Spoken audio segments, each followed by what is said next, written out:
ప్రపంచ సంక్షోభాల సందర్భంలో కూడా భారతీయులు నిలదొక్కున్నారు. కరోనా లాంటి సంక్షోభంలోనూ ఆర్థికంగా నిలదొక్కున్నాం. అదే సందర్భంలో ఆర్థిక మాంద్యాలు వచ్చినప్పుడు కూడా నిలదొక్కున్నాం. ఎందుకని అంటే భారతీయులకు ఉన్నటువంటి పొదుపు అనేటటువంటి మెంటాలిటీ ఇప్పుడు తగ్గింది చాలా వరకు. ఒకప్పుడైతే గనక రూ. 1,00,000 వచ్చినాయంటే రూ. 40,000 ఖర్చు పెట్టి 60,000 దాచుకునేవాళ్ళు. అది బంగారం రూపంలో కొని పక్కన పెట్టుకునేవాళ్ళు. లేకపోతే పొలాలు, ఆస్తులు కొని పక్కన పెట్టేటటువంటి వాళ్ళు. తర్వాత ఇవాల్టి రోజున వచ్చేటప్పటికి ఇవాల్టి యువతరంలో మాత్రం పొదుపు సంఖ్య తగ్గింది. క్రెడిట్ కార్డు, డెబిట్ కార్డు పాశ్చాత్య జాతాల లెక్కన అవుతున్నది. కానీ విదేశాలకు వెళ్ళిన మనవాళ్ళు మాత్రం పొదుపుని జాగ్రత్తగా చేసుకుంటున్నారు.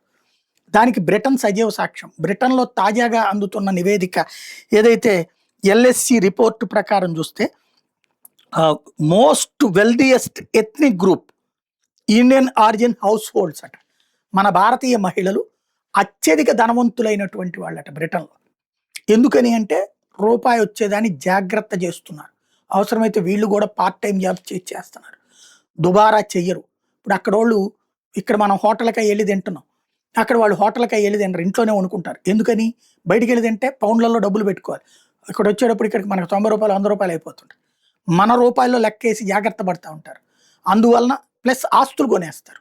ఆస్తులు కొనేస్తే అద్దెలు బోర్డు చక్కగా వస్తాయి. అమెరికా, యూరప్ దేశాల్లో ఆస్తి కొనుక్కున్నామంటే అద్దెలు చక్కగా పర్ఫెక్ట్గా వచ్చేస్తాయి టైంకి. అందుకని ఆ విధంగా సంపాదన కూడా చేసుకుంటున్నారు అనమాట. అందుకే మన వాళ్ళకి ఆ పేరు వచ్చింది.